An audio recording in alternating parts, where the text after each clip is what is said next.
black woman asked to give up her seat for a white passenger. One call later, the entire flight crew is fired. The hum of boarding announcements echoed through the cabin as passengers shuffled to their seats, the air thick with a mix of tension and travel weariness. Among them was Naomi Carter, a poised professional with her suitcase neatly tucked beneath her feet and a freshly ironed blazer folded across her lap. Yet, despite her composed appearance, a nagging unease bubbled under the surface. Naomi's discomfort grew sharper when she caught sight of the flight attendants huddled together, whispering with glances darting toward her. She tried to dismiss the creeping suspicion, masking it behind a polite smile. But the subtle shifts in the passengers' body language around her told a different story. Like they were in on something she wasn't.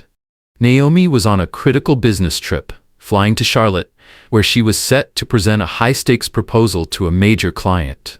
This meeting was the culmination of years of hard work. She had climbed the ranks at her company through sheer determination, often sacrificing precious time with her 11-year-old daughter, Maya, who was just beginning to carve out her identity. Naomi reassured herself that these sacrifices would all pay off one day. As she buckled her seatbelt and stared out at the rain streaking the oval-shaped window, Naomi silently rehearsed her presentation. She ran through the statistics she'd memorized and the persuasive arguments she'd crafted, reminding herself how much was riding on this. But just as the last few passengers boarded the plane, she felt a light nudge against her elbow. A flight attendant, wearing a strained smile, leaned closer. "I'm so sorry, ma'am," she said softly. "There's been a mix-up. We've double-booked some seats up here in premium economy, and we need to ask you to move." Naomi blinked, unsure if she'd heard correctly. "You're asking me to give up my seat?" The attendant nodded, clasping her hands in a gesture meant to seem apologetic. "We've arranged a seat for you further back in the cabin. It's still economy, but we'll be happy to offer you a complimentary drink for the trouble." Naomi's eyes flicked to where the attendant gestured.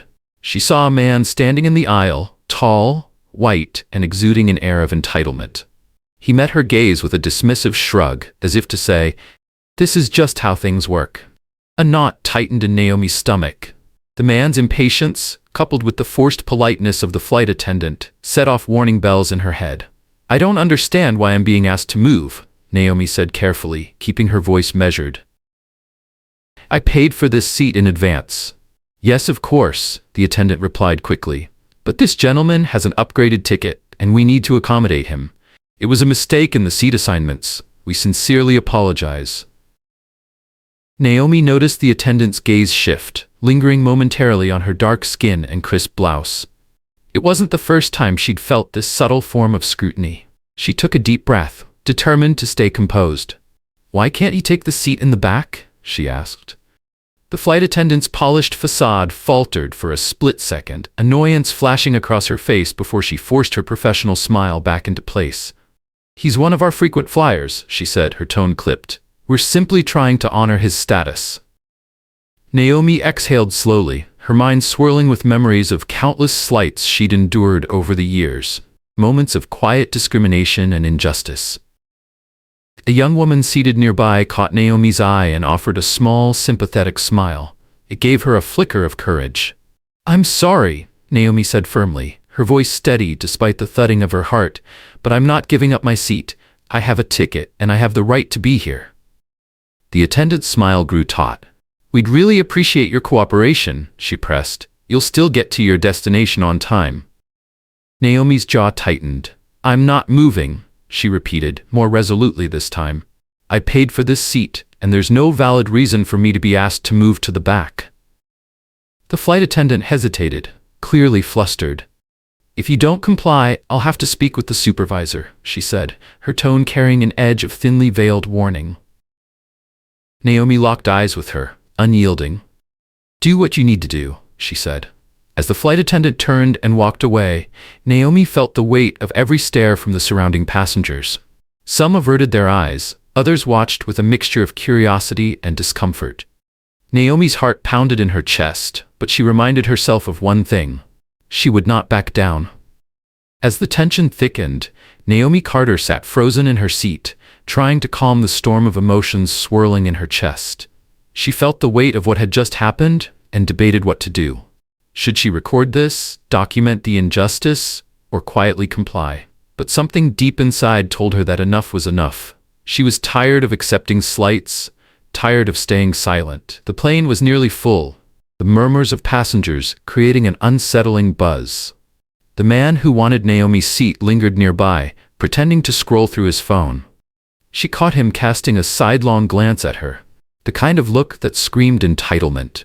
With his tailored jacket, expensive watch, and a posture that reeked of privilege, Naomi couldn't help but wonder what made him think he had more right to her seat than she did. Moments later, the same flight attendant returned, this time with a supervisor. He was a tall man with a sharp, crisp uniform and an air of authority that he wore like armor. His face was set in a stern expression as he leaned toward Naomi and spoke in a low, measured tone. "Ma'am, I understand there's been an issue with your seat assignment," he began. "We need your cooperation, or we'll have no choice but to call security." Naomi felt her stomach churn, the knot tightening with each word. She glanced down at her phone, her thumb hovering over the record button. For a split second, she debated hitting it, but instead she looked him squarely in the eye.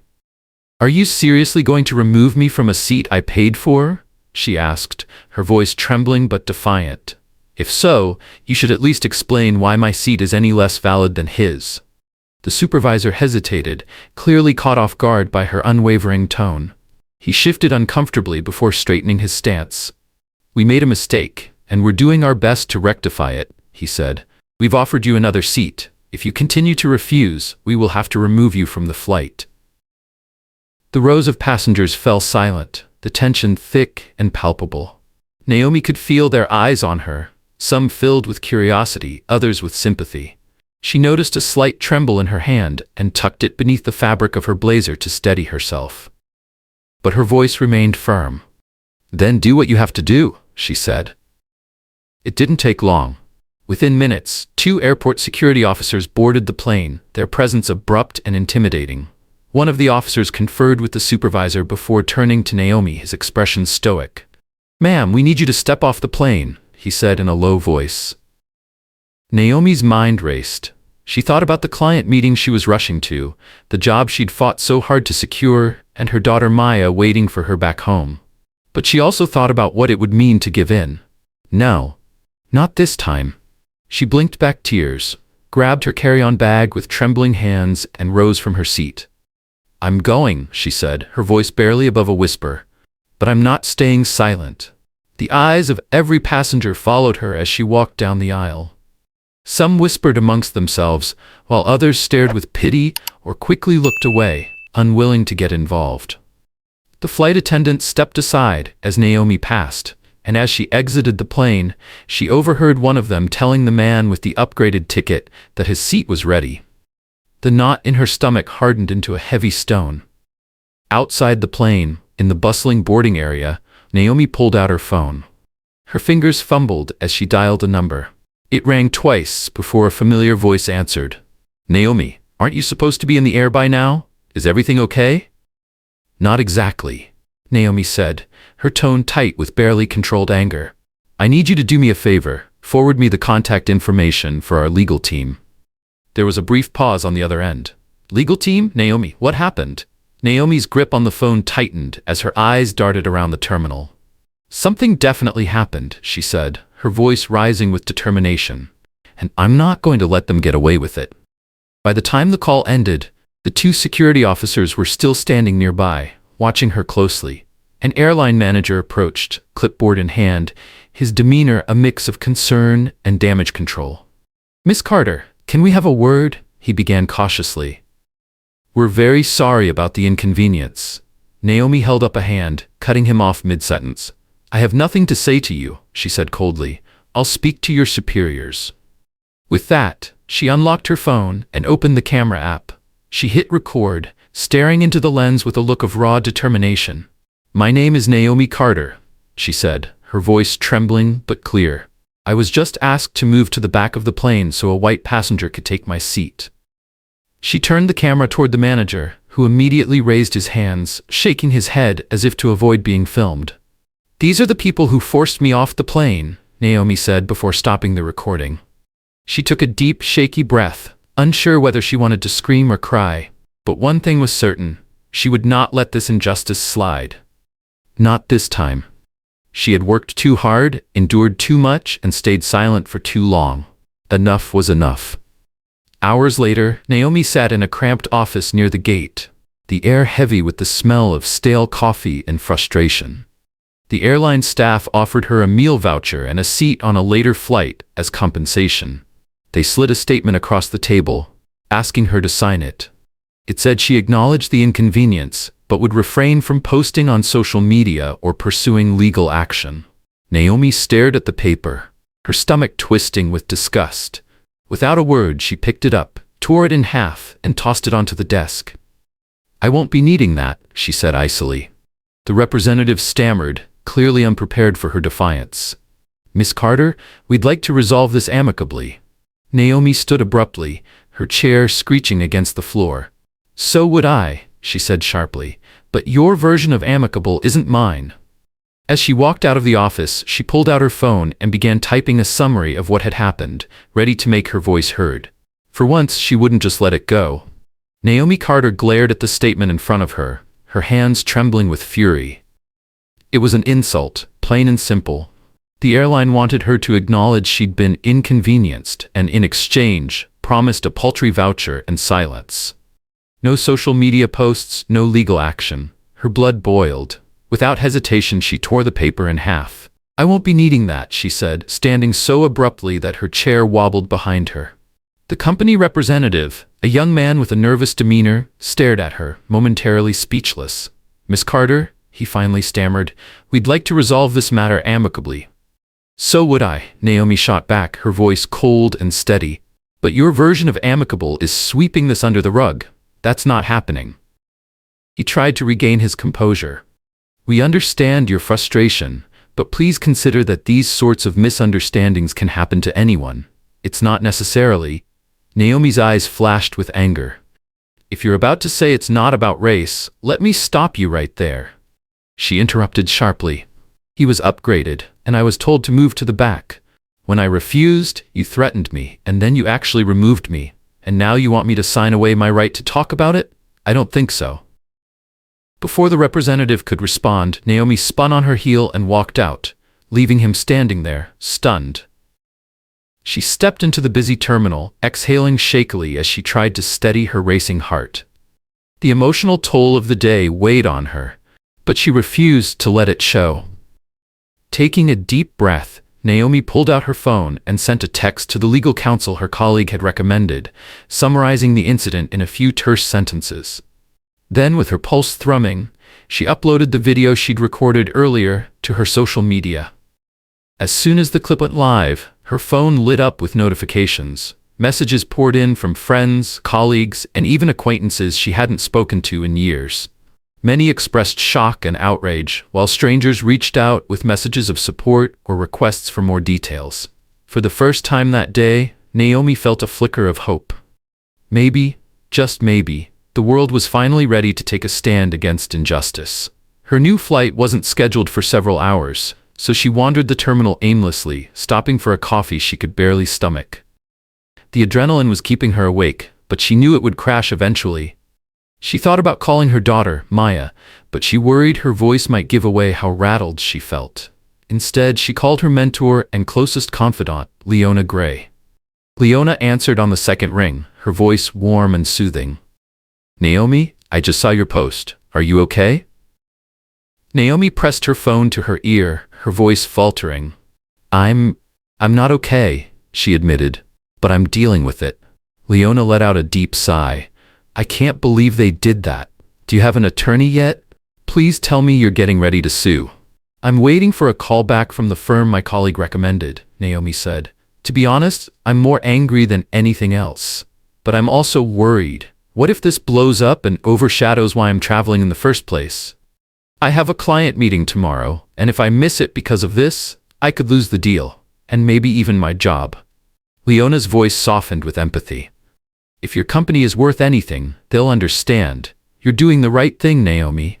Did they even bother apologizing for the blatant racism?" They didn't apologize, Naomi said bitterly, but they did try to buy my silence with a voucher and some legal nonsense. Leona let out a disbelieving laugh. Oh, they messed with the wrong woman. Keep that video safe. I have a feeling it's about to go viral. Naomi nodded, as though Leona could see her. I will. Thanks for being there. I'll keep you updated.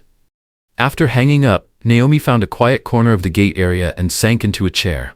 She typed out a detailed email to her boss, explaining the ordeal in full. She attached proof of her pre-purchased seat assignment, her itinerary, and everything else she could think of to support her side of the story. With trembling fingers, she hit send. The hours passed slowly. Naomi scrolled through social media, her video now spreading rapidly. Dozens of people had shared it, and the comments were pouring in. Many were supportive, condemning the airline's actions, while others were dismissive, questioning whether she had exaggerated or created a scene. Naomi felt a pang of frustration but refused to dwell on the negativity. When the time came to board her new flight, Naomi's anxiety rose again. She moved quietly, keeping her head down as she approached her seat, half expecting another confrontation. But this time, there were no mix-ups, no disapproving glances from flight attendants. She settled into her seat, though her heart remained heavy. Every noise, the clink of overhead bins, the hum of the engines, reminded her of the earlier ordeal. She closed her eyes, thinking of Maya's sweet face and Leona's reassuring words. She reminded herself to focus on what mattered, getting to her destination and staying strong. When she finally arrived at her hotel in Raleigh, it was late at night, and exhaustion clung to her like a second skin. Naomi dropped her suitcase by the door and collapsed onto the bed, staring at the ceiling as the events of the day replayed in her mind. Despite the whirlwind of emotions, one thing remained clear. She wasn't done fighting. Not yet. Naomi Carter let the door to her modest hotel room close with a solid thump behind her. She slipped off her shoes, wincing as the ache in her feet reminded her of the hours she had spent pacing in the airport. The emotional strain of the day clung to her like a heavy coat. Her phone buzzed on the nightstand. Glancing at the screen, she noticed an unknown number. Normally she'd ignore such calls, but something told her to pick this one up. Hello? She answered, her tone guarded. A clipped professional voice came through. May I speak with Miss Carter? This is she, Naomi said, her weariness apparent. This is Elise Parker from Morris & Parker LLP. I received your message regarding an incident with an airline earlier today. Naomi's pulse quickened. Thank you for getting back to me, she said. It was quite an incident. I'd like to hear the details, Elise said, her voice calm and measured. First, please know that any conversation we have now is confidential. If you decide to retain our firm, we'll formalize the relationship. But for now, let's go over the basics. Naomi exhaled deeply, sinking onto the edge of the bed. With one hand massaging her temple, she recounted everything. Being asked to move, the confrontation, the removal from the plane, and the hush agreement they had tried to push on her. Elise listened quietly, only occasionally asking clarifying questions. When Naomi finished, there was a pause on the line before Elise spoke again. This is a strong case, she said finally. The airline is a major corporation, so they'll fight aggressively, but that also means they have policies they're required to follow. If they violated any of those, or if we can prove racial bias, we have solid grounds for a discrimination lawsuit. Naomi swallowed hard, her throat tight with a mix of relief and apprehension. What kind of evidence will we need? The video you recorded is going to be critical, Elise explained. It would also help if there were any direct statements referencing your race, though many cases like this hinge on implied bias. The fact that your video is already online and gaining attention could help apply public pressure. Social media can be a powerful tool in situations like these. Naomi nodded, even though Elise couldn't see her. I understand. I've posted the video, and people are talking about it already. Good, Elise said. For now, I recommend you avoid making any further public statements or contacting the airline directly. Don't sign anything they give you. If you choose to move forward, let a legal professional handle all communications on your behalf.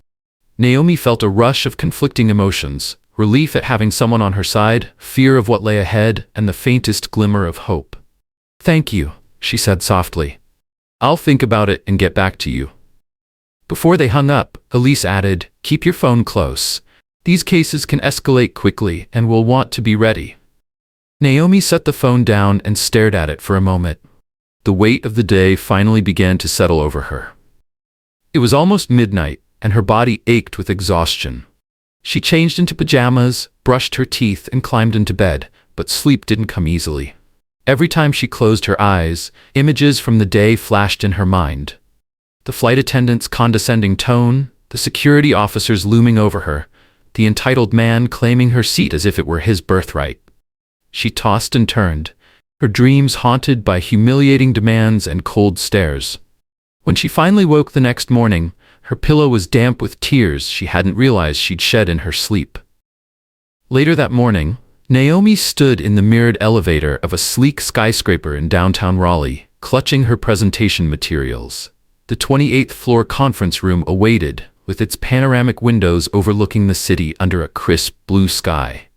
Naomi stared at her reflection, straightening her blazer and smoothing her hair. No matter how exhausted she felt, she couldn't let yesterday's ordeal ruin her chance to secure this client. Inside the conference room, a woman with a warm smile approached her. "You must be Miss Carter," she said, extending a hand. "I'm Diane Rivers, Director of Acquisitions." Naomi shook her hand firmly. "It's a pleasure to meet you," she said, her tone steady despite the adrenaline coursing through her veins. As Diane led her to the table, Naomi quickly set up her laptop, tested the projector, and organized her materials. One by one, the prospective clients filed in. Older executives in tailored suits, younger analysts flipping through handouts, and a sharp-eyed woman whose no-nonsense demeanor reminded Naomi to stay on her toes. Taking a steadying breath, Naomi launched into her presentation. Her voice carried clarity and conviction as she explained how her company's software solutions could revolutionize the client's workflows, cut costs, and streamline communication. She had rehearsed this pitch so many times that the words came naturally, even as her mind buzzed with the residual tension of the previous day. Her slides were polished, her data impeccable. She noticed flickers of interest in the eyes of the executives, and by the time she reached the Q&A session, her confidence had solidified. One of the older men leaned forward, his expression thoughtful. "What's your estimated timeline for implementation?" Another chimed in. "And what about budget projections for long-term use?" Naomi responded smoothly, backing up her answers with detailed facts and figures. She felt the energy in the room shift. Her months of preparation were paying off. When the presentation concluded, Diane stood and extended her hand again. "Thank you, Miss Carter. That was a thorough and impressive pitch. We'll be in touch very soon." Naomi returned her handshake, offering a polite nod. "I appreciate your time and consideration." As she exited the conference room, she fought the urge to sprint to the elevator in relief. Though the deal wasn't finalized, she sensed a spark of optimism. Maybe, just maybe, this would all work out after all. Her phone buzzed just as she reached the elevator bank. Glancing at the screen, she saw a flood of notifications, missed calls, texts, and a flurry of social media alerts. Her heart thudded as she tapped one of the messages. It was a link to a news article, the headline reading, "Passenger removed from flight in alleged discrimination incident. Viral video sparks outrage." Naomi stared at the screen, her stomach flipping. She scrolled through the article, which included her video and quoted her post verbatim. Thousands of comments followed, ranging from outrage at the airline to skepticism about whether the incident was racially motivated. The weight of the public spotlight hit her all at once. Would this help her case or overshadow everything else in her life? As the meeting wrapped up, Diane Rivers rose from her chair with a warm smile. "Thank you for such a thorough presentation," she said. "We'll be in touch very soon." Naomi Carter nodded politely, gathering her materials. "I appreciate your time and consideration," she replied, her voice steady despite the excitement bubbling beneath the surface. She exited the conference room with a professional demeanor, forcing herself not to rush to the elevator. The final verdict on the deal wasn't in yet, but optimism lingered in the air. As soon as Naomi reached the elevator bank, her phone buzzed. A flurry of notifications lit up her screen. Missed calls, text messages, and social media pings. Her heart thudded as she tapped her messages first. Several friends had sent her links to online articles. Her eyes scanned the headlines. Passenger removed from flight sparks national outrage over alleged discrimination. Viral video of airline incident raises questions about racial bias. Her stomach flipped. She tapped one of the links. Her video now prominently featured on multiple news outlets. Below it, thousands of comments debated what had happened, some supportive, others skeptical. Naomi's chest tightened. This was much bigger than she had anticipated. Her face, her voice, her story, people across the country, maybe even the world, were now watching. As the elevator doors opened, her phone rang. She glanced at the screen. Her boss. Naomi answered quickly, her voice shaky. Naomi speaking. Where are you right now? Her boss, Alan Green, asked, his tone sharp and urgent. I just finished the pitch, Naomi replied, her heart racing. I think it went well. Good, Alan said curtly. We need you to come straight back to the office as soon as possible. That video you posted, corporate is freaking out. Naomi swallowed hard. I'm not due back until tomorrow. Do you want me to move my flight? Alan sighed heavily. Yes, we need you here ASAP. I'm getting another call. Just do what you can to get back. The line went dead before Naomi could respond. She stared at her phone, 1,000 worries swirling in her mind. Was the company concerned about liability? Did they plan to support her, or were they bracing for damage control? Outside, the crisp Raleigh air hit her face as she stepped onto the busy street. Cars honked, pedestrians hurried by, and the city buzzed with its usual energy, but Naomi felt dwarfed by the weight of the publicity storm now engulfing her life. Her phone buzzed again. This time it was an unknown number. Naomi hesitated before answering. Hello? Miss Carter. My name is Richard Nolan. I represent the airline involved in the recent incident. A deep voice greeted her. Naomi's shoulders tensed. How did you get my number? We obtained it through our records related to your flight, he said smoothly. I just wanted to reach out personally to see if we could discuss this matter before it escalates further. Naomi gritted her teeth. It's already escalated, she said sharply. And I've been advised not to speak with anyone about this except my lawyer. There was a pause on the other end. I understand, Richard said carefully. We do want to make this right, Miss Carter. Perhaps we could schedule a meeting to resolve things amicably. Naomi exhaled, her hand trembling slightly. I'll pass your message along to my attorney, she said firmly, ending the call before he could say more. A strange rush of power surged through her as she hung up. For the first time in a long while, she felt like she had control over the situation. Naomi hailed a taxi, determined to catch the earliest flight back to her company's headquarters and face whatever awaited her there. Naomi Carter's shoulders remained tense as she searched for a flight back. There was no way she would book with the same airline. Instead, she chose a competitor, even though it cost her significantly more. She told herself it was worth every penny. While waiting to board, she scrolled through her phone and saw that her video had already reached 500,000 views. Messages poured in, from family, friends, even old classmates she hadn't spoken to in years. Some expressed solidarity, others asked invasive questions. Naomi focused on the messages of support, letting the love drown out the negativity. When she finally boarded her new flight, a sense of déjà vu washed over her. She braced herself, half expecting someone to approach and ask her to move. But the flight passed uneventfully. She stared out at the clouds, her thoughts bouncing between the potential success of her client pitch and the looming legal battle with the airline. Would the publicity jeopardize her job? Would the airline employees involved face any real consequences? Upon landing, Naomi saw a voicemail from her boss, Alan Green, instructing her to come directly to the office. By the time she arrived, the late afternoon sun cast long shadows across the parking lot. She rushed inside, her adrenaline spiking once again. In the conference room, a group of executives stood around a polished table, their arms folded and expressions grim. Alan gestured for her to take a seat. Naomi, glad you could make it, he said. Naomi sat down, doing her best to remain composed. What's going on? One of the executives, Laura Cheng, spoke first. We saw the video. We're aware of the social media firestorm. We need to discuss how this might impact the company's reputation. Naomi blinked, stunned. I understand, she said carefully. But I was the victim here. Alan raised a hand to stop her. No one is denying that, but you know we have a close partnership with the airline. They sponsor some of our biggest events. A wave of realization hit Naomi and her pulse quickened. Are you implying that my actions might jeopardize that partnership? Laura tapped her pen on the table, avoiding Naomi's gaze. We're not accusing you of anything, but we have to manage the fallout.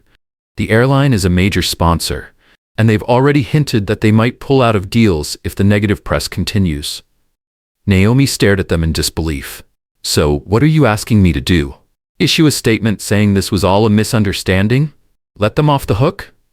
Alan's jaw tightened. That's not what we're saying exactly. But maybe we could tone things down. Handle this behind closed doors. Reaching an amicable resolution might be better for everyone. Naomi felt her heart sink. She couldn't believe her own company was teetering on the edge of pressuring her to stay silent, all for the sake of money. Tasha's words from earlier came back to her. Big business always tries to sweep these things under the rug. She straightened her back, lifting her chin. I'm not going to lie for them. I'm also not going to back down. If you're asking me to silence my claims, I can't do that. Laura glanced at Alan, then back at Naomi. We're just advising caution, Laura said. The media is already painting this as a blatant act of racial discrimination. If that's proven, the airline will face legal repercussions, and you'll be right in the middle of it. It's going to get messy. Naomi's voice came out steadier than she expected. I appreciate the concern, she said firmly, but I was humiliated and I'm not going to pretend otherwise. Alan sighed. We respect your decision, Naomi, but we also have to protect the company. If the airline pulls their sponsorship, we stand to lose a lot of money and potentially future deals. Naomi met each executive's gaze in turn. And what about justice? What about doing the right thing? Their eyes darted away. Finally, Alan spoke again. We'll continue this discussion later. For now, keep all communications internal. If anyone from the press contacts you, refer them to our PR team. Naomi nodded stiffly. As she left the conference room, a sinking feeling settled in her chest. It dawned on her that her fight might soon extend beyond the airline. She might also have to defend her own integrity within the walls of her company. Once inside her office, Naomi shut the door and sat heavily at her desk. Pressing her forehead against the cool surface, she let the weight of it all bear down on her. Was this what fighting for justice looked like? Battling not just the obvious culprits, but also the subtle betrayals of those who prioritized business relationships over what was right? She reminded herself of her mother and grandmother, women who had faced far worse and still stood tall. Yet the sting of disappointment remained. She had hoped for unwavering support from her company. Her phone rang, pulling her from her thoughts. She hesitated for a moment, then reached for it. For a moment, Naomi Carter considered letting the call go to voicemail, but when she saw that it was Leona calling, she picked up, her voice subdued. Hey, Naomi said softly. Leona's voice was electric. Girl, you are blowing up all over the news. They're already calling for the entire flight crew to be fired. Did you see the statement the airline put out? Naomi rubbed her temples, her exhaustion mounting. I haven't. I just got out of a meeting with my own bosses, who basically told me to keep quiet. Leona let out a frustrated groan. Typical. Well, the airline's claiming they had a policy about accommodating frequent flyers and that race had nothing to do with it. But guess what? Some other passengers on your flight have come forward on social media. Naomi froze. Wait, really? What are they saying? They're saying they saw the whole thing and that it definitely looked racially motivated, Leona explained. A couple of them even posted online about overhearing the flight attendant say something about not wanting to inconvenience a good-paying customer and that your seat was less important. It's not a good look for them. A surge of relief and validation washed over Naomi. That's huge, she murmured. Thank God some people are speaking up. It's all over the internet, Leona said, her tone brightening. I think the airline is in full-blown damage control mode. Honestly, this could lead to heads rolling up the chain. Naomi leaned back in her chair, remembering the moment in the terminal when the manager tried to get her to sign that hush agreement. The thought of the airline scrambling to cover their tracks gave her an odd sense of satisfaction. I guess we'll see, she said cautiously. Leona's voice softened. How are you holding up? I'm tired, Naomi admitted, closing her eyes. And worried. But I'll keep fighting. You've got a lot of support. Don't forget that, Leona said firmly. They ended the call on a positive note, but as Naomi swiveled her chair to face the window, she found herself staring at her reflection in the glass. The fluorescent lights of the office flickered faintly against the backdrop of dusk, and the faint glow of street lamps dotted the horizon. Collecting her bag, she headed home, her mind a swirl of conflicting emotions: hope, fear, anger, and determination. That evening, Naomi sat on the couch with her daughter, Maya, curled up beside her, hugging a throw pillow. Maya had sensed her mother's sadness, even though Naomi had tried her best to hide it. The TV played softly in the background, flashing images of protests in various cities. One news segment referenced a viral video about a passenger removed from a flight for refusing to give up her seat. Maya turned her wide, curious eyes to her mother. "Mom? Is that you?" Naomi swallowed hard, reaching for the remote to mute the TV. She realized she hadn't fully explained what had happened to her daughter. "Yes, baby," she said gently. "Something happened on my flight. It wasn't right, and now people are talking about it." Maya's face filled with worry. "Did they hurt you?" Naomi forced a gentle smile and wrapped an arm around her. "No, sweetie, I'm fine, but they made me feel like I didn't matter."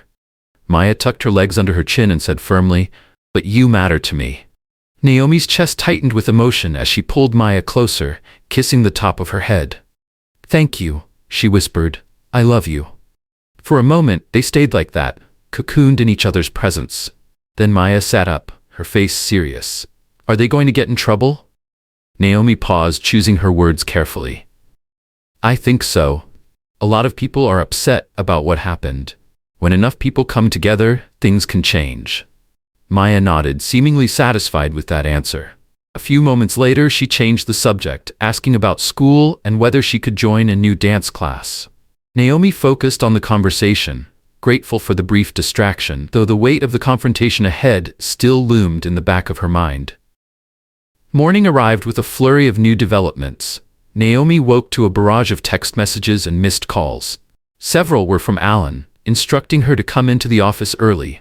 Others were from unknown numbers, likely reporters. She also spotted an email from Elise Parker, her attorney. It was short and to the point. "Call me ASAP. I have urgent information."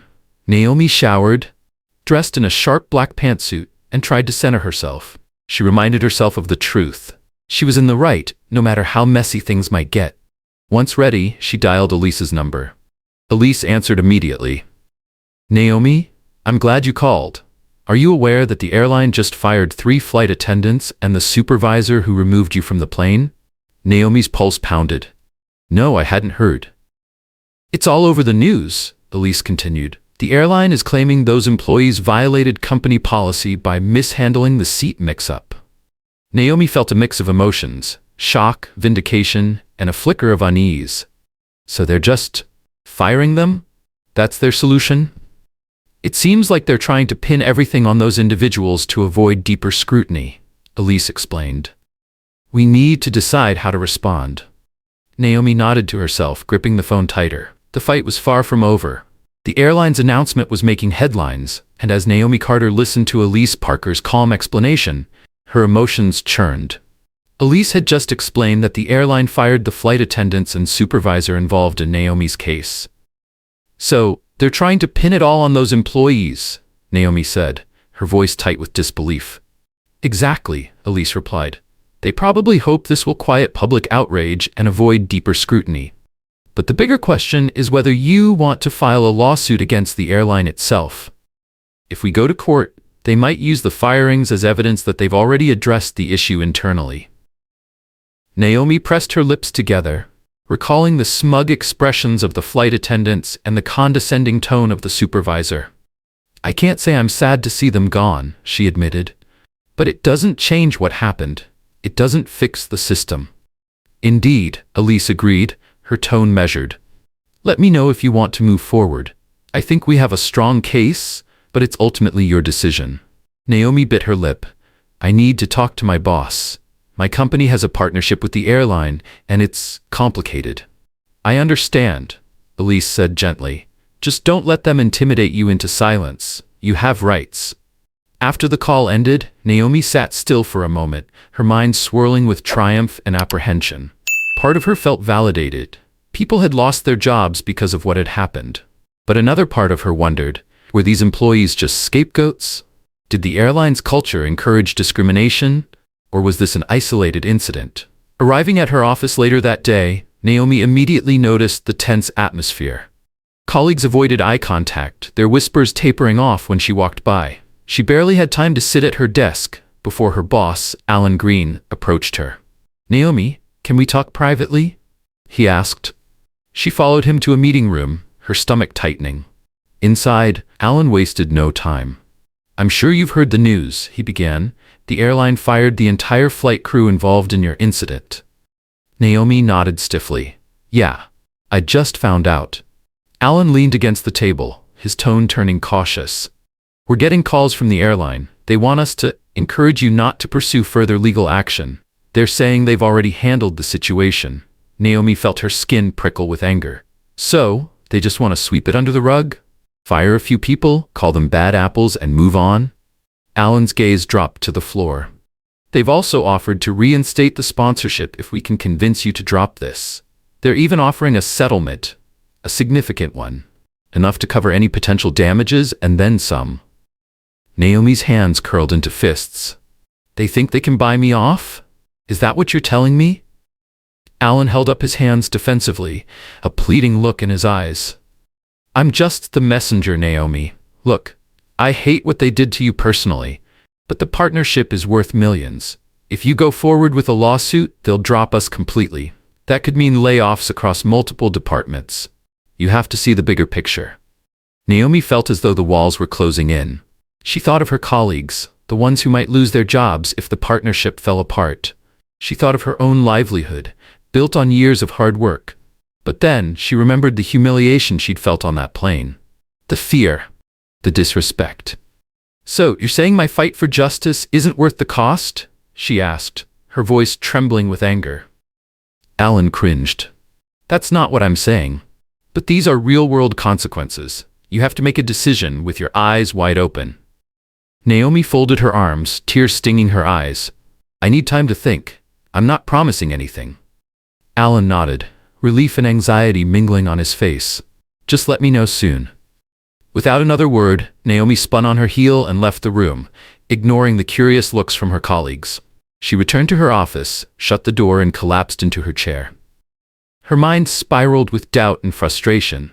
Was she really prepared to risk her career and potentially the jobs of others for the principle of justice?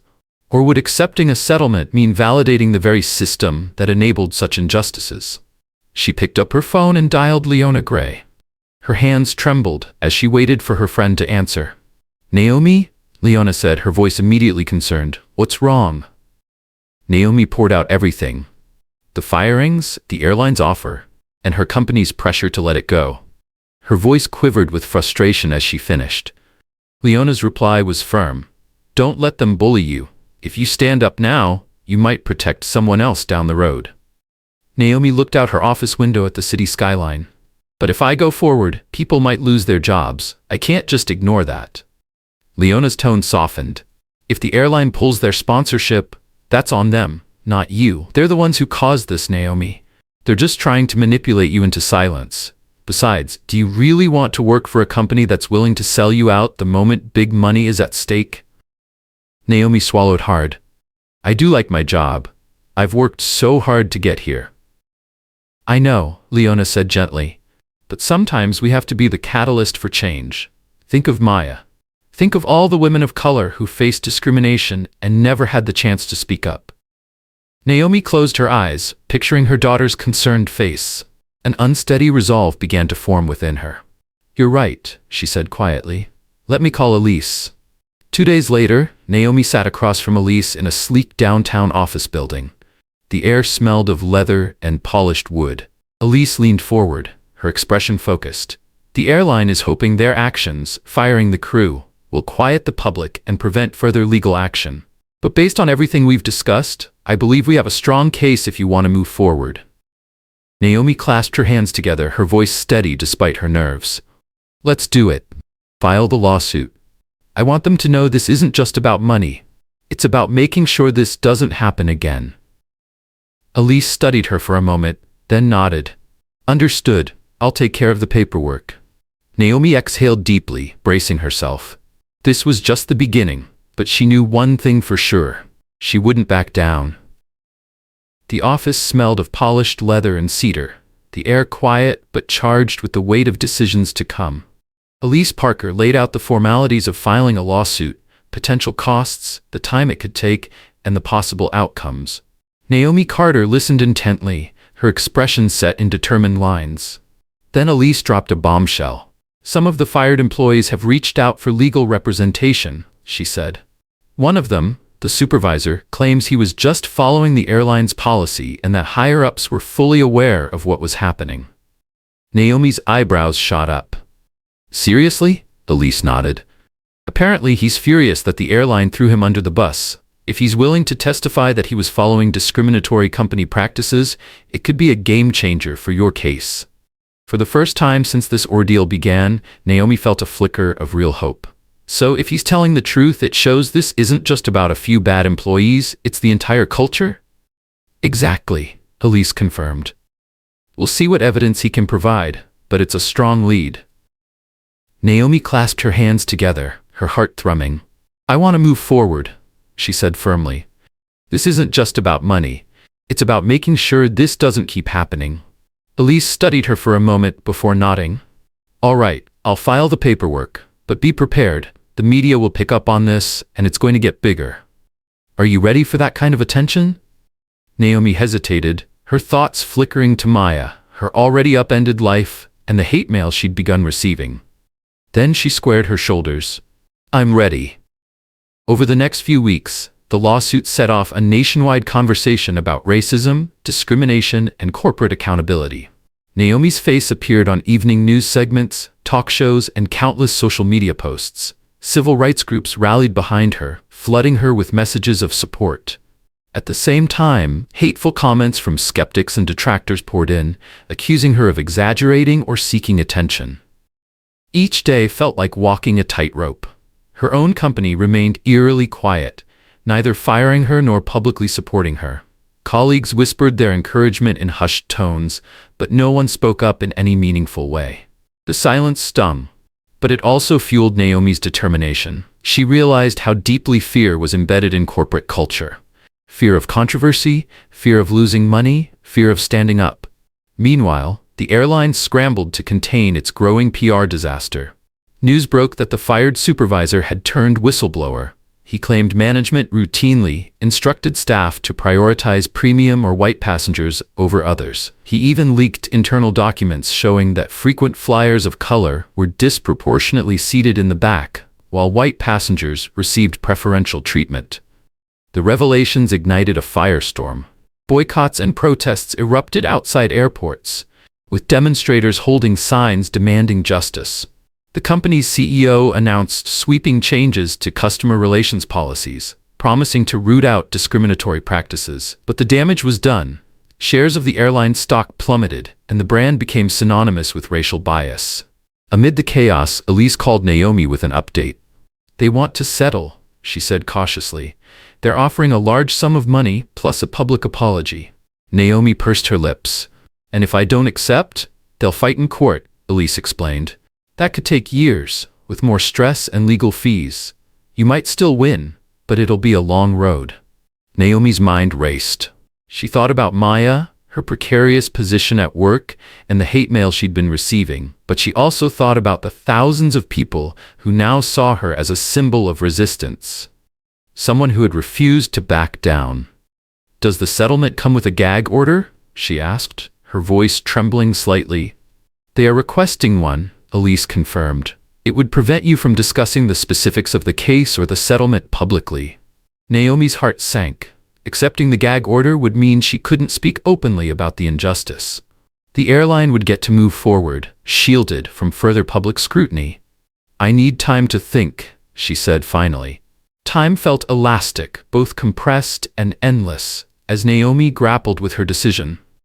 Each day brought new developments, another article, another wave of online debates, another flood of messages. She tried to maintain a semblance of normalcy, balancing work, bills, and Maya's homework, even as the storm around her raged. Finally, Elise arranged a mediation session with the airline's legal team. It took place at a neutral conference center, the air heavy with tension. Naomi arrived in a charcoal gray suit, clutching her case files tightly. Inside the room, the atmosphere was solemn. On one side sat Elise, calm and collected. On the other sat two attorneys representing the airline, along with a corporate representative. None of them were faces Naomi recognized from the flight. These were the cleanup crew, professionals brought in to salvage the airline's reputation. The mediator, a woman with silver hair and a composed demeanor, began with a reminder of the rules for the session. The airline's lead attorney spoke first, laying out their position. Our client acknowledges an error occurred in seat assignments, which led to Ms. Carter's removal from the flight. Corrective actions have been taken, including the termination of employees involved. To resolve this matter, we are prepared to offer a financial settlement and a public apology for the distress caused. Naomi felt her jaw tighten. Distress, she repeated bitterly. I was humiliated and discriminated against. That's more than distress. The airline's representative leaned forward, folding his hands. Miss Carter, we regret the incident and the impact it has had on you and the public's perception of our company. We're willing to offer a substantial settlement to make amends. Elise interjected calmly. Your client's actions were not an isolated incident. We have evidence suggesting systemic issues. One of the attorneys frowned. That evidence comes from a disgruntled former employee. Its validity is questionable. Elise slid a folder across the table. We also have statements from other passengers who experienced similar treatment. Are they all lying? The room fell silent, the tension thick enough to cut. Naomi clasped her hands tightly under the table, her heart pounding. Finally, she took a deep breath and spoke. I'm not interested in money that comes with silence. If you want to settle, I want a public apology that admits racial bias was involved. I want mandatory diversity training for all your employees, and I want transparency in your seating policies so this doesn't happen again. The attorneys exchanged uneasy glances. The mediator stepped in, suggesting a recess for both sides to confer privately. In the quiet of the breakout room, Elise turned to Naomi. You're standing your ground, she said, with quiet admiration. Naomi exhaled, her voice steady. I have to. Otherwise, what was all this for? Naomi Carter walked into the mediation room, her heart pounding. Elise Parker stood beside her, calm and composed as ever. Across the table sat two high-powered attorneys from the airline, along with a corporate representative. None of them were familiar faces from the flight or the hush agreement debacle. These were the company's defenders, tasked with containing the fallout. The mediator, a serene woman with silver hair, began the session with a reminder of the ground rules. Right away, the airline's lead attorney spoke, his tone clinical. Our client acknowledges that an error occurred in the seat assignments, leading to Miss Carter's removal from the flight. Corrective measures have been taken, including the termination of the employees involved. We believe this is sufficient to address the situation. Additionally, our client is prepared to offer a financial settlement to compensate Ms. Carter for any distress caused. Naomi felt indignation flare in her chest. Distress? She repeated, her voice quivering. I was humiliated and discriminated against. The airline's representative leaned forward, clasping his hands together. Miss Carter, we deeply regret the incident and its impact on you, as well as the perception of our company. We're offering a formal apology and a financial settlement that we believe is more than fair. In return, we ask for your agreement to maintain confidentiality. Elise cut in sharply. With all due respect, this wasn't just a mistake. We have evidence of systemic issues within your organization. One of the attorneys frowned, his expression tightening. That evidence comes from a disgruntled former employee. Its reliability is questionable. Elise calmly slid a folder across the table. We also have statements from other passengers who've experienced similar treatment on your airline. Are they all lying? The mediator raised a hand, her voice steady. Let's remain calm and stay focused on finding a resolution. Naomi's gaze dropped to the thick folder Elise had placed on the table. Inside were accounts from passengers who said they'd been moved to less desirable seats, ignored, or slighted in similar ways. Her pulse thrummed as she met the airline representative's eyes. "I'm not interested in a silent settlement," Naomi said firmly. "If your organization truly wants to make amends, you need to fix your system, not just throw money at me to keep me quiet." A flicker of annoyance crossed the representative's face. The lead attorney exchanged a tense glance with him before speaking. "Surely we can reach a middle ground," he said, his tone clipped. Elise gave Naomi a subtle nod, signaling her to take the lead. Naomi straightened in her chair, her chin lifting. "I want a public apology that acknowledges what happened was racially motivated," Naomi said. "I want mandatory diversity training for all your employees, from the top down, and I want you to implement a transparent seat assignment policy that ensures this doesn't happen again." The airline attorney's expression tightened, and the representative shifted uncomfortably. "Admitting racial motivation opens the door for lawsuits from countless other parties," the representative said, his voice strained. Naomi's stomach twisted, but she held her ground. "In other words, you don't want to own up to the truth," she said softly. The mediator stepped in, her voice calm. "Let's take a brief recess to allow both sides time to reflect." In a small breakout room, Elise turned to Naomi, her expression a mix of admiration and caution. "You're holding your ground," she said. Naomi exhaled, her hands trembling slightly. "I have to. Otherwise, what was all of this for?" Elise nodded. "If they refuse, we go to court. But you know that could take years, and it won't be easy." Naomi closed her eyes, picturing Maya's face and the future she wanted to build for her daughter. Then she remembered the flight attendant's cold stare, the security guards, and the hush agreement they had tried to make her sign. "No," she said firmly. "I'm not settling for a payout in silence. Let them drag it out." When the session resumed, the airline's team looked more rigid, their body language tense. The lead attorney spoke first, his words clipped. "Our client is unwilling to admit racism in writing. We're willing to issue a statement expressing regret for the inconvenience and apologizing for any emotional distress, but we cannot acknowledge racial bias." Naomi's anger surged, and she was about to respond when Elise placed a steady hand on her arm. "If that's the case," Elise said calmly, "we'll proceed to litigation. Miss Carter is prepared to present evidence of systemic issues in open court." A flicker of alarm crossed the lead attorney's face. He turned to the corporate representative, and the two exchanged hurried whispers. The mediator sat silently, her neutral expression unchanging. Finally, the representative cleared his throat. "We are open to considering a more carefully worded statement, one that acknowledges that racial bias may have played a role in the incident. However, we cannot accept blanket responsibility for the actions of the entire corporation." Naomi's heart raced. It wasn't everything she had hoped for, but it was closer to the truth. She stayed silent, letting Elise continue the negotiations. The talk stretched on, with legal jargon flying back and forth. In the end, they reached a tentative agreement. The airline would issue a public statement acknowledging that improper actions were taken and that unconscious bias may have played a role. They would implement mandatory diversity training within the year and adopt a transparent seat assignment policy. They would also pay Naomi a substantial settlement, but without a gag clause, allowing her to continue speaking about her experience. It wasn't perfect, but it was a victory of sorts. As the paperwork was signed, Naomi reminded herself that this fight had never been just about her. Her stand had paved the way for deeper conversations and meaningful change. As she left the conference center, a sense of weary triumph settled over her. This was far from the end, but it was a step in the right direction. In the end, the airline and Naomi Carter reached a tentative agreement.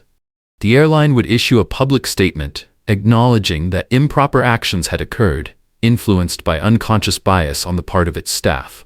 They agreed to implement mandatory diversity training within a year and pay Naomi a sum reflective of damages without requiring a gag clause that would silence her. It wasn't perfect. Naomi felt a mix of relief and frustration. Relief that progress was made, frustration that the settlement avoided openly admitting explicit racism. But legal realities rarely allowed for blunt confessions. As she signed the preliminary documents, Naomi reminded herself that her stand could pave the way for larger conversations and more substantial change. Maybe this was enough for now. At her company, the atmosphere shifted once news broke about the airline's public apology. Executives who had been distant suddenly re-embraced Naomi. While the partnership with the airline remained fragile, they didn't pull out of sponsorships, likely an attempt to show goodwill after the negative press. Alan Green congratulated her in a low voice, trying to appear supportive now that the dust was settling. Naomi accepted his words with polite restraint. Colleagues who had previously been too scared to show support began stopping by her desk to express admiration. Some even admitted they had faced lesser forms of discrimination but had never dared to speak up. Naomi smiled politely at their words but couldn't shake a twinge of bitterness. It had taken a media storm for these voices to surface. Only Leona remained unapologetically thrilled for her. "You changed the game," Leona gushed over the phone. "Now they can't just hide behind corporate excuses." Naomi appreciated her friend's enthusiasm, even though the emotional toll of the fight lingered. "We'll see if they really change," she replied cautiously. "Time will tell." Months passed, and the lawsuit was formally settled under the agreed-upon terms. The airline's public statement was published online and widely shared. They admitted that unconscious bias may have influenced the decision to remove Naomi from the flight, apologized for the distress caused, and pledged to implement new training programs. The statement was carefully worded, measured, and sanitized, but it marked a shift. Public opinion largely sided with Naomi. Slowly, life began to return to normal. She resumed her projects at work, though she noticed some clients tiptoed awkwardly around the topic of the incident. Invitations to speak at panels discussing racial bias in corporate environments rolled in. Naomi accepted some but declined others, aware of how draining it could be to relive the experience repeatedly. Meanwhile, Maya thrived at school. Occasionally she bragged to her friends that her mom was a hero. Naomi laughed at the exaggeration but felt a swell of pride knowing her daughter saw her as someone who stood up for what was right. One evening, as Naomi scrolled through social media, a headline caught her eye. "Former airline supervisor speaks out. Systemic discrimination runs deeper than people realize." She clicked the article, reading with grim satisfaction how the supervisor who had removed her from the flight was now demanding accountability from his ex-employer. He revealed internal practices and systemic issues, claiming they were far worse than what had been made public. Naomi felt a flicker of empathy. He had been a casualty of the same system, though she couldn't forget how quickly he had threatened to remove her from the flight. People could change, or at least regret their actions when consequences forced them to. Another story popped up. It detailed how the fired flight attendants had tried to sue the airline, claiming they were unfairly scapegoated. The article noted that they had settled out of court, though the terms were confidential. Naomi wondered if they had felt remorse for what they'd done, or if they still saw her as the villain who had cost them their jobs. Then, Naomi noticed a personal message in her inbox. It was from a young black woman who thanked her for standing up. The woman described a similar experience, being followed by security in a store for no reason. She wrote that seeing Naomi's story had given her the courage to file a complaint of her own. The message left Naomi teary-eyed. Maybe this was how change began, one voice emboldening another. Over time, the airline began rolling out its promised training programs. They invited civil rights advocates and diversity experts to help shape the initiatives. Media outlets followed up on the changes, praising the steps but cautioning that true cultural shifts required continuous effort. One day, Naomi received an invitation to attend one of the training sessions and share her perspective. She hesitated at first, unsure if she wanted to relive the experience yet again. But after some thought, she accepted. Stepping into the training center felt surreal. Glossy posters of airplanes lined the walls, accompanied by cheerful slogans. Naomi remembered how this same company had tried to silence her. The session was attended by flight attendants, supervisors, and corporate staff. Standing at the podium, Naomi took a deep breath and recounted her story. The room was silent. Tension thick in the air. When she finished, a flight attendant raised her hand.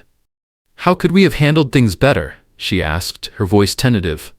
Naomi met her gaze and replied, "By seeing me as a customer with the same rights as anyone else, by questioning assumptions and ensuring fairness, and by putting basic respect above rigid policies." The room was quiet for a moment. Then, unexpectedly, applause began, hesitant at first, then stronger. Naomi felt tears prick her eyes. Maybe, just maybe, her fight was making a difference. With some hesitation, Naomi Carter accepted the invitation to speak at the airline's training session. Walking into the training center felt surreal. The walls were adorned with glossy posters of airplanes and cheerful slogans, symbols of a company that had once tried to silence her. The event was attended by flight attendants, supervisors, and corporate staff. Naomi stepped up to the podium, her nerves fluttering as she prepared to recount her experience. She began to speak, her words hanging in the room like a heavy weight. As Naomi described the day she had been asked to give up her seat, the audience sat in silence. Some stared at her with evident guilt or discomfort, while others listened with respectful attentiveness. When she finished, a woman in a flight attendant uniform hesitantly raised her hand. "How could we have handled things better?" the woman asked. Naomi paused, meeting the woman's gaze. "By seeing me as a paying customer with the same rights as anyone else," she said softly, "by questioning the assumption that I should be the one to move, by not letting policy overshadow basic fairness and respect." A hush lingered in the room, but then, unexpectedly, the audience began to applaud. It was tentative at first, then grew stronger and more confident. Naomi felt tears burn in her eyes. She had come full circle, from being removed from a plane to addressing the very employees of the airline that had wronged her. She urged them to treat every passenger with dignity and fairness. A few days later, Naomi's boss, Alan Green, called her into his office. His expression was warmer than she'd ever seen. "I wanted to congratulate you on everything you've accomplished," he said, extending a hand. "I heard you spoke at the airline's training session. That's a big deal." Naomi shook his hand, her gratitude cautious. "Thank you." Alan gestured for her to sit. "I also wanted to let you know that you're being considered for a promotion. Your work with the Seattle client was outstanding, and you've shown incredible leadership. I think it's time we elevate you to senior project manager." Naomi's eyes widened. "Really?" Alan nodded. "Really, I fought for you in the board meeting despite all the controversy, or maybe because of it. You've shown you can handle pressure and stand by your principles. That's the kind of leadership we need." A wave of emotion washed over Naomi. I don't know what to say except thank you." Alan smiled. "Don't thank me yet. Final approval still has to go through HR, but I'd bet good money on it." As Naomi left his office, her head spun.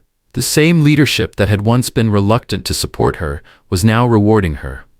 She couldn't help but wonder if the positive publicity had swayed their decision. Whatever the reason, she felt a sense of personal victory, not just for herself, but for everyone who had fought similar battles in silence. Months turned into a year, and the dust from the lawsuit began to settle. The world moved on to new headlines, but Naomi continued excelling at her job. Now as senior project manager, she occasionally found herself recognized in public, at grocery stores or coffee shops, by people who remembered her viral story. Some approached her to thank her for standing up against discrimination. Others simply stared from a distance, unsure whether to speak. Naomi accepted it all with grace. Every so often, Elise Parker would call with updates. The airline was still under scrutiny, Elise said, with additional complaints continuing to surface. Some cases had found resolutions, others were ongoing. "You opened the floodgates," Elise would say, her tone one of admiration. Naomi took solace in that. One crisp autumn afternoon, Naomi picked Maya up from school and took her to the park. They strolled along a path lined with orange and yellow leaves, Maya riding her scooter and weaving around pedestrians. Naomi watched her daughter's carefree movements, thinking back to the moment she decided not to let the injustice on that plane pass quietly. Maya paused ahead, glancing back at her mom. "Race you to the bench," she shouted, her voice bubbling with excitement. Naomi laughed and jogged after her, letting the cool autumn air fill her lungs. She caught up to Maya at a wooden bench beneath a sprawling oak tree. They collapsed together, giggling breathlessly. Maya looked up at Naomi, her eyes shining. "Mom, I'm glad you didn't give up." Naomi felt her heart squeeze with love. "Me too," she whispered. She realized, sitting there in the golden sunlight, that her journey wasn't over. Prejudice wouldn't vanish overnight, and there would always be more battles to fight. But she had done her part to spark a conversation and force a powerful company to confront its biases. She thought back to the humiliation of being removed from the plane, the fear of losing her job, and the pressure to stay silent. In the end, one call to Elise had set in motion a chain of events that led to an entire flight team being fired, forced the airline to reevaluate its practices, and inspired others to speak up. It wasn't perfect, but it was a step forward, and sometimes a single step forward was all it took to pave the way for countless more. Did you find this story of courage, perseverance, and change inspiring? Let us know in the comments which part resonated with you the most. And if you'd like to hear more stories like this, filled with twists, heart, and hope, don't forget to like, share, and subscribe. Join us on this journey of transformation and resilience. Surprised you? We'd love to hear your thoughts. Let us know in the comments which moment resonated with you the most, or what surprised you along the way. If this story inspired you, don't forget to hit that subscribe button and turn on notifications. There's plenty more where this came from. Stories full of twists, heart, and inspiration, and we'd love for you to be part of this journey. Join us as we uncover more tales of resilience, courage, and change. Thanks for watching.